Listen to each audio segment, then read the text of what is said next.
Everyone knows the famous decision makers in government and wants to get to them. But what people often don't understand is that there's rarely one decision maker within government. Rather, there's a number of people with a seat at the decision making table. And in order to be able to effectively influence a government decision, you'll probably need to get to most of those people. And a lot of those people are going to come out of the bureaucracy. That's where the advice going up to the cabinet room for a decision is coming from, and as a result it's often the best place to start. But in dealing with bureaucrats, people often don't understand that there's different focus is needed than in dealing with politicians and their staff. Bureaucrats are much more interested in a programmatic, policy and practical agenda rather than the more outcome and political focus of ministers and their officers.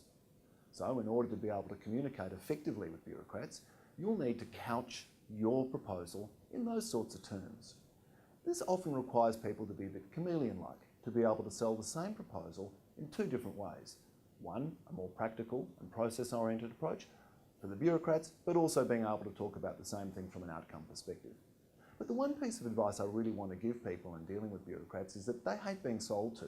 So whether it's a good or service you're trying to sell or just a message, make sure that you're couching it in the types of terms I've been speaking about and not in a sales message.